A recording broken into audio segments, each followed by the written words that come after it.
ನನ್ನ ಪ್ರಶ್ನೆ, ಶಾಲೆಗೆ ಮಕ್ಕಳನ್ನ ಕಳಿಸ್ತಾ ಇದ್ದೀವಲ್ಲ, ನಮ್ಮ ಮಕ್ಕಳು ನಿಮ್ಮ ಶಾಲೆಯಲ್ಲಿ ಏನು ಕಲ್ತ್ಕೊಂಡು ಹೊರಗೆ ಬರಬೇಕು? ನಾನು ನಾಳೆ ದೊಡ್ಡವನಾದ ಮೇಲೆ ಟೀಚರ್ ಆಗ್ತೀನೋ ಮತ್ತೊಂದು ಆಗ್ತೀನೋ, ಯಾರಿಗೆ ಹೆಂಗೆ ಹೊಡಿಬೇಕು, ಯಾರಿಗೆ ಹೆಂಗೆ ಟಾರ್ಚರ್ ಮಾಡಬೇಕು, ಮಾನಸಿಕವಾಗಿ ಅವ್ರನ್ನ ಕುಗ್ಗಿಸೋದು ಹೆಂಗೆ, ಚಿತ್ರ ಹಿಂಸೆ ಕೊಡೋದು ಹೆಂಗೆ, ಟಾರ್ಚರ್ ಕೊಡೋದು ಹೆಂಗೆ, ಇದನ್ನು ಕಲ್ತ್ಕೊಂಡು ನಮ್ಮ ಮಕ್ಕಳು ನಿಮ್ಮ ಸ್ಕೂಲ್ಗಳಿಂದ ಹೊರಗೆ ಬರಬೇಕಾ? ಬದಲಿಗೆ ಪಠ್ಯ ಪುಸ್ತಕಗಳಲ್ಲಿ ಏನಿದೆ, ನನ್ನ ಮಗನೋ ಮಗಳು ಒಬ್ಬ ಒಳ್ಳೆ ಸತ್ಪ್ರಜೆಯಾಗಿ ಹೊರಗೆ ಹೆಂಗೆ ಬರಬೇಕು ಅಂತ ಕಲ್ತ್ಕೋಬೇಕಾ? ಅರ್ಥ ಆಗ್ತಾ ಇಲ್ಲ. ಯಾರೋ ಒಬ್ಬರು ಮಾಡಿರುವಂತಹ ಕೆಲಸ ಅಲ್ಲ, ಇಡೀ ಶಾಲೆ ಆ ಕ್ಲಾಸ್ ಟೀಚರಿಂದ ಹಿಡಿದು ಸಬ್ಜೆಕ್ಟ್ ಟೀಚರಿಂದ ಹಿಡಿದು ಪ್ರಿನ್ಸಿಪಲ್ ಅಂತೆ ಮತ್ತೊಬ್ಬ ಅಂತೆ ಎಲ್ಲರೂ ಕೂಡ ಬರೀ ನೀವು ಬಡಿಯೋಕ್ಕೆ ಸ್ಕೂಲ್ಗಳನ್ನು ತಗೊಂಡಿದ್ದೀರಾ, ಸ್ಕೂಲ್ಗಳನ್ನು ಕಟ್ಟಿದ್ದೀರಾ, ಲೈಸೆನ್ಸ್ಗಳನ್ನು ತಗೊಂಡಿದ್ದೀರಾ? ಅದು ನೋಡಿ, ನಾನು ಹೇಳ್ತಾ ಇದ್ದೀನಲ್ಲ, ಬಡಿದೆ ಮಕ್ಕಳನ್ನ ಬೆಳ್ಸೋಕ್ಕೆ ಸಾಧ್ಯನೇ ಇಲ್ಲ. ಆದರೆ ಅದಕ್ಕೊಂದು ರೀತಿ ಇದೆ, ಒಂದು ಲಿಮಿಟ್ ಇರುತ್ತೆ. ಕೈಗೆ ಬರೆಗೆ ಬರೋಂಗೆ ಹೊಡಿಯುವಂಥದ್ದು ತಪ್ಪು ಅಂತ ಹೇಳ್ತಾ ಇಲ್ಲ.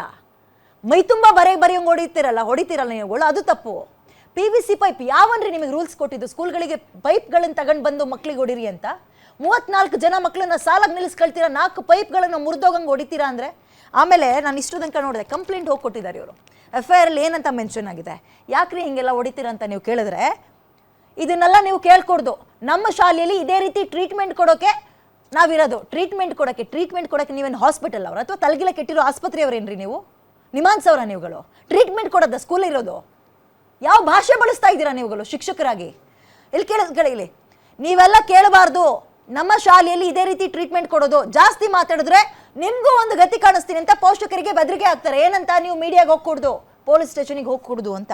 TC ತಗೊಂಡು ಹೋಗಿರ್ಬೇಕಾದ್ರೆ ಜೀವ ಬೆದರಿಕೆ ಹಾಕ್ತಾರಂತೆ, ಸ್ಟೇಷನು ಮೀಡಿಯಾ ಅಂತ ಹೋದ್ರೆ.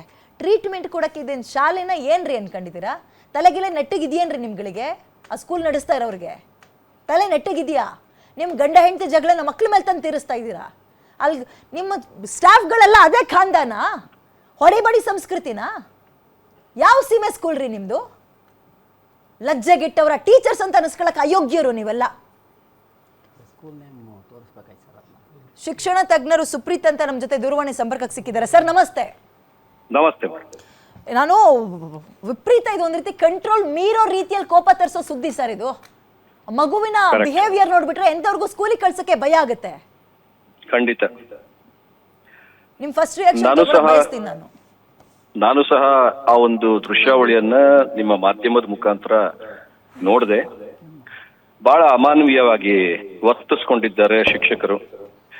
ಟ್ರೀಟ್ಮೆಂಟ್ ತಗೊಂಡ್ರು ಸರಿ ಆಗ್ತಾ ಇಲ್ಲ. ಅದೇ ಇಮಿಡಿಯೇಟ್ ಆಗಿ ಈಗ ಇವರು ಸೈಕ್ರಿಯಾಟ್ರಿಸ್ಟ್ ತೋರಿಸಿಲ್ಲ ಇನ್ನೇ ಇವರು. ನಾವು ನಿನ್ನೆ ಅದನ್ನ ಹೇಳಿದೀವಿ, ಸೈಕ್ರಿಯಾಟ್ರಿಸ್ಟ್ಗೆ ಇಮಿಡಿಯೇಟ್ ಆಗಿ. ನೀವು ಯಾಕೆ ಸರ್ ಹಾಸ್ಪಿಟಲ್ ತೋರಿಸಿಲ್ಲ? ಆಕ್ಚುಲಿ ನಿನ್ನೆ ಸ್ವಲ್ಪ ದೇವಸ್ಥಾನಕ್ಕೆ ಹೋಗಿದೆ, ಇವತ್ತು ಹೋಗಿದೆ, ಇವತ್ತು ಸಿಕ್ಕಿಲ್ಲ. ಮತ್ತೆ ನಾಳೆ ಸರ್ ಆಸ್ಪತ್ರೆ ಕರ್ಕೊಂಡು ಹೋಗೋದಲ್ವಾ ಸರ್? ಇಲ್ಲಿ ನಾನೇ ಒಂದ್ ಕ್ಷಣ ಬೆಚ್ಚ ಬೀಳ್ತಾ ಇದೀನಿ, ನಿಮ್ಗೆ ಹೆದರಿಕೆ? ನಿನ್ನೆ ನನಗೂ ಹಂಗೆ ಆಯ್ತು ಮೇಡಮ್. ಒಂದು ವಾರ ಆಗಿದೆ, ನೀವು ಆಸ್ಪತ್ರೆಗೆ ಯಾಕೆ ಕರ್ಕೊಂಡು ಹೋಗಿಲ್ಲ ನೀವು? ನಿಯರೆಸ್ಟ್ ಅಲ್ಲಿ ತೋರಿಸಿದೆ ಮೇಡಮ್. ಅದು ಈಗ ಅದಕ್ಕೆ ಇಲ್ಲಿ ತೋರಿಸೋದು ಅಂದ್ಬಿಟ್ಟು KC ಜನರಲ್ಲಿ ಬಂದ, ಬಟ್ ಇವತ್ತು ಸಿಕ್ಕಿಲ್ಲ, ನಾಳೆ ಪುನಃ ಬರ್ತೀನಿ ಮೇಡಮ್. ನಿನಗೆ ಹಿಂಗೆ ಕೆಮ್ಮೋದೆಲ್ಲ ಅಳ್ಳೋದು ಮಾಡಿದ್ಯಲ್ಲ, ಏನು ನಿನಗೆ ಏನು ಅನ್ನಿಸ್ತಾ ಇದೆ? ಯಾಕೆ ಹಂಗೆ ಮಾಡ್ತಾ ಇದೆಯಾ? ನೆನಪಾಗ್ತಾ ಇದೆಯಾ? ಹೊಡೆದಿರೋ ಜ್ಞಾಪಕ ಇದು ಅಂದ್ರೆ ಏನಾಯ್ತು ಅವತ್ತು? ಒಂದ್ಸಲ ನಂಗೆ ಕ್ಲೀನಾಗಿ ಹೇಳ್ತೀಯಾ ಪ್ಲೀಸ್? ಏನಾಯ್ತು ಅವತ್ತು? ನಾನು ಗೇಟ್ ಒಳಗೆ ಹೋಗಿದ ತಕ್ಷಣ ಚಂದ್ರಿಕಾ ಬಂದ್ಬಿಟ್ಟು ಕತ್ತಲು ಪಟ್ಟಿ ಇಟ್ಕೊಂಡ್ರು, ಕ್ಯಾಪ್ ಆಳಕ್ಕೆ ಹೊಡೆದ್ರು. ಅದಾದಮೇಲೆ ಆಫೀಸ್ ರೂಮ್ ಒಳಗೆ ನೂಕಾದ್ಮೇಲೆ ನನಗೆ ರಾಕೇಶ್ ಅವರು ಮನೆಗೆ ಗೊತ್ತಾಯಿದ್ರು. ಬ್ಯಾಗ್ನಲ್ಲೇ ಮಾಡಿಬಿಟ್ಟು PVC ಪೈಪ್ನ ತಗೊಂಡು ಪಟ ಅಂತ ಕೈಗೆ ಹೊಡೆದ್ರು. ಆಮೇಲೆ ನಾನು ಬಡ್ಕೊತಾ ಇರೋದು ಹೊಟ್ಟೆ ಮೇಲೆ ಪಟ್ ಅಂತ ಹೊಡೆದ್ರು, ಕಾಲಲ್ಲೇ ದುಕ್ಕಂತ. ಅದಾದಮೇಲೆ ನಮ್ಮ ಅಣ್ಣ ಹೋಗ್ಬಿಟ್ಟು ಕೇಳಿದ್ಕಂತವ್ರೆ. ಮನೆಗೆ ಬಂದಮೇಲೆ ನಂಗೆ ಹೇಳ್ದ, ನೀನೇ ಒಳಗಡೆ ಬಂದರೆ ನಿಂಗೂ ಹೊಡಿತೀವಿ ಅಂತ ಅಂದರು. ಅದಾದಮೇಲೆ ಹೊಡೆದಾದ್ಮೇಲೆ ಎಷ್ಟು ಗಂಟೆಗೆ ಒಂದ್ಸಲ ಹಂಗೆ ಮಾಡ್ತಾನೆ ಸರ್? ಹಾಫ್ ಅನ್ ಅವರ್ ಗಂಟೆ ಮಾಡ್ತಾನೆ ಮೇಡಮ್. ಅರ್ಧ ಗಂಟೆಗೆ ಒಂದ್ಸಲ ಅವತ್ತಿಂದನೂ ಕಂಟಿನ್ಯೂ ಆಗ್ತದೆ. ನೀವೇನ್ ಸರ್ ದೇವಸ್ಥಾನ ಅದು ಇದು ಅನ್ಕೊಂಡು ಹೋಗಿ ದೇವಸ್ಥಾನಕ್ಕೆ ಬೇಡ ಅಂತ ಆಸ್ಪತ್ರೆಗೆ ತೋರಿಸೋದಲ್ಲ? ಮೊನ್ನೆ ಸ್ಯಾಟರ್ಡೇಯಿಂದ ಈ ಥರ ಆಗಿದೆ ಮೇಡಮ್, ಫ್ರೈಡೆ ಸ್ಯಾಟರ್ಡೇಯಿಂದ ಈ ಥರ ಆಗಿದೆ. ಅದಕ್ಕೂ ಮುಂಚೆ ಇರಲಿಲ್ಲ ಮೇಡಮ್. ಈಗ ಹೊಡೆದ್ಮೇಲೆ ಹೊಡೆದು ಒಂದು 4 ದಿನ ಹೆದರ್ಕೊಂಡಿದ್ದ, ಆಮೇಲೆ ಬ್ಲ್ಯಾಕ್ ರೂಮ್ಗೆ ಹಾಕಿ ಏನು ಮಾಡಿದ್ರು ಅವಾಗ ಸ್ವಲ್ಪ ಎದುರು. ನೀವು ಸ್ಕೂಲಿಗೆ ಯಾವಾಗಿಂದ ಸ್ಟಾಪ್ ಮಾಡಿಸಿದ್ರೆ ಕಳ್ಸೋದು? ಮಂಗಳವಾರ ಲಾಸ್ಟ್ ಮೇಡಮ್, 14th. ಯಾವತ್ತು ಹೊಡೆದಿದ್ದು? ಮಂಗಳವಾರನೇ ಹೊಡೆದಿರೋದು. ಅವತ್ತೇ ಲಾಸ್ಟ್ ಮಾಡಿದ್ರಿ? ಅವತ್ತೇ ಲಾಸ್ಟ್. ಏನು 4 ದಿನ ಮನೇಲಿ ಏನು ಮಾಡ್ತಾ ಇದ್ದ ಮಗು? ಸುಮ್ಮನೆ ಇದ್ದ? ಸುಮ್ಮನೆ ಹಾಸ್ಪಿಟಲೈಸ್ಡ್ ಆಗಿದ್ರಲ್ಲ ಮೇಡಮ್, ಹಾಸ್ಪಿಟಲ್ ಅಡ್ಮಿಟ್ ಅಡ್ಮಿಟ್ ಆಗಿ ಈಗ ಅದೆಲ್ಲ ಏನಾಗಿ ಹಾಸ್ಪಿಟಲ್ ಅಲ್ಲಿ ಕೈಗೆ ನಾನು ಸಿರಿಂಜ್ ಎಲ್ಲ ಹಾಕಿದ್ನ ಇದೆಲ್ಲ ನೋಡಿದ್ದೆ ನಾನು. ಅವಾಗೇನು ಮಾಡಿರ್ಲಿಲ್ಲ, ಅವಾಗ ಮಾಡಿಲ್ಲ. ಆಸ್ಪತ್ರೆಯಿಂದ ಮನೆಗೆ ಬಂದ ಮೇಲೆ. ಹೌದೌದು, ಮನೆಗೆ ಬಂದು ಈಗ ಮೊನ್ನೆ ಶನಿವಾರದಿಂದ ಈ ಥರ ಮಾಡ್ತಾಯಿದ್ದೆ ಮೇಡಮ್.